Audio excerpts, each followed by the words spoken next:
Jai Shri Krishna. This is for Gita Olympiad 2025. I am Mrs. Rita Mahesh Nathwani and I am reciting the Adhyay 4th of Srimad Bhagavad Gita. Om Shri Paramatmane Namaha. Srimad Bhagavad Gita अथ चतुर्थोऽध्यायः.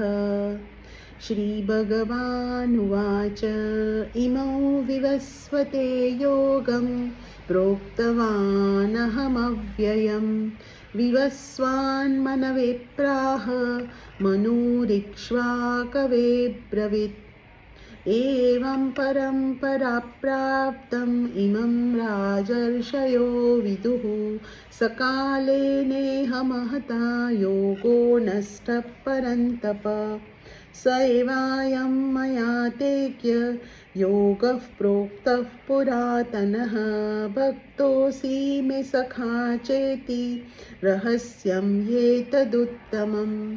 अर्जुन उवाच अपरं भवतो जन्म परं जन्म विवस्वतः कथमेतद्विजानीयान् त्वमादौ प्रोक्तवानिति. श्रीभगवानुवाच बहूनि मे व्यतीतानि जन्मानि तव चार्जुन तान्यहं वेद सर्वाणि न त्वं वेत्थ परन्तप अजोऽपि सन्नव्ययात्मा भूतानामीश्वरोऽपि सन् प्रकृतिं स्वामधिष्ठाय सम्भवाम्यात्ममायया यदा यदा हि धर्मस्य ग्लानिर्भवति भारत अभ्युत्थानमधर्मस्य तदात्मानं सृजाम्यहं परित्राणाय साधूनां विनाशाय च दुष्कृतां धर्मसंस्थापनार्थाय सम्भवामि युगे युगे. जन्म कर्म च मे दिव्यम् एवं यो वेत्ति तत्त्वतः त्यक्त्वा देहं पुनर्जन्म नैति मामेति सोऽर्जुन. वीतरागभयक्रोधा मन्मया मामुपाश्रिताः बहवो ज्ञानतपसा पुता मद्भावमागताः ये यथा मां प्रपद्यन्ते तांस्तथैव भजाम्यहं मम वर्त्मानुवर्तन्ते मनुष्या पार्थ सर्वशः काङ्क्षतः कर्मणां सिद्धि यजन्त इह देवताः क्षिप्रं हि मानुषे लोके सिद्धिर्भवति कर्मजा चातुर्वर्ण्यं मया सृष्टं गुणकर्मविभागशः तस्य कर्तारमपि मां विद्य कर्तारमव्ययं न मां कर्माणि लिम्पन्ति न मे कर्मफले स्पृहा इति मायोऽभिजानाति कर्मभिरन स बध्यते. एवं ज्ञात्वा कृतं कर्म पूर्वैरपि मुमुक्षुभिः कुरु कर्मैव तस्मात् त्वं पूर्वैः पूर्वतरं कृतं किं कर्म किमकर्मेति कवयोऽप्यत्र मोहिताः तत्ते कर्म प्रवक्ष्यामि यज्ञात्वा मोक्ष्यसे शुभात्. कर्मणो ह्यपि बोद्धव्यं बोद्धव्यै च विकर्मणः अकर्मणश्च बोद्धव्यं गहना कर्मणो गतिः. कर्मण्यकर्म यः पश्येत् अकर्मणि च कर्म यः स बुद्धिमान् मनुष्येषु स युक्तः कृत्स्नकर्मकृत्. यस्य सर्वे समारम्भाः कामसङ्कल्पवर्जिताः ज्ञानाग्निदग्धकर्माणं तमाहुः पण्डितं बुधाः त्यक्त्वा कर्मफलासङ्गं नित्यतृप्तो निराश्रयः कर्मण्यभिप्रवृत्तोऽपि नैव किञ्चित् करोति सः.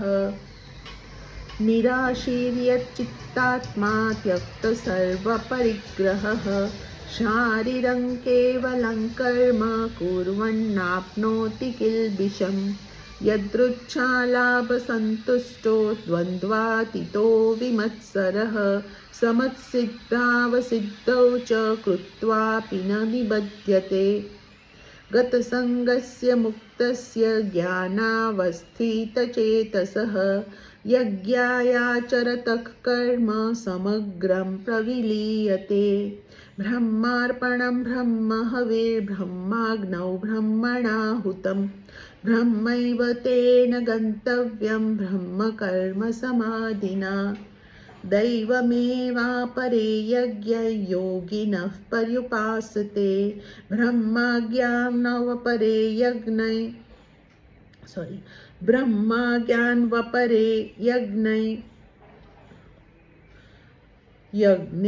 यज्ञेनैवोपजुह्वति श्रोत्रादीनिन्द्रियाण्यन्ये संयमाग्निषु जुह्वति शब्दादीन् विषयानन्य इन्द्रियाग्निषु जुह्वति सर्वाणीन्द्रियकर्माणि प्राणकर्माणि चापरे आत्मसंयमयोगाग्नौ जुह्वति ज्ञानदीपिते द्रव्ययज्ञास्तपो यज्ञा योगयज्ञास्तथा परे स्वाध्यायज्ञानयज्ञाश्च यतयः संशितव्रताः अपाने जुह्वति प्राणं प्राणे पानं तथा परे प्राणापानगतिरुद्ध्वा प्राणायामपरायणाः अपरे नियताहाराः प्राणान् प्राणेषु जुह्वति सर्वेऽप्येते यज्ञविदो यज्ञशिष्पितकल्मषाः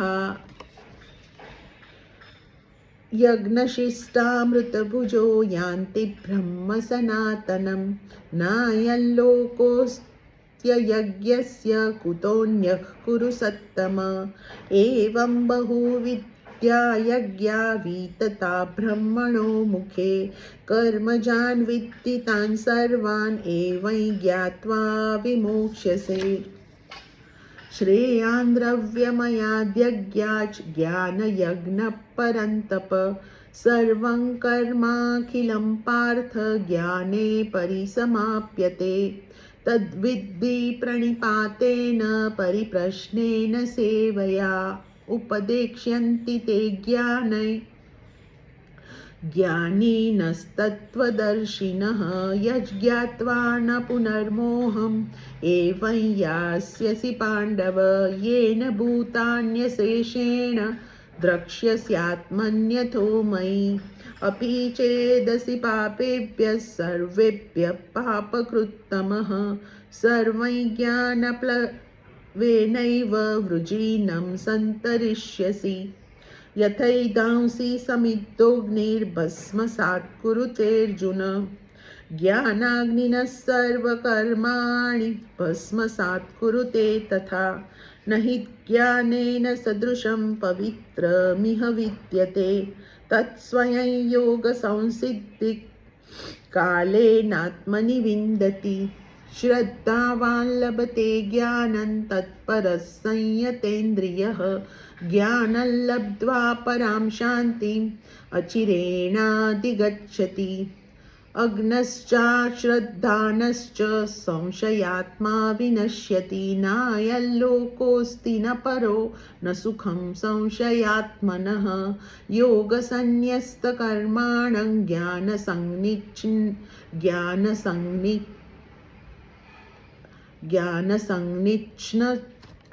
योगसन्न्यस्तकर्माणं ज्ञानसञ्छिन्न संशयम् आत्मवन्तन्न कर्माणि निबध्नन्ति धनञ्जय तस्मात् ज्ञानसम्भूतं हृतस्थं ज्ञानासीनात्मनः चित्त्वेनं संशयं योगम् आतिष्ठोत्तिष्ठ भारत।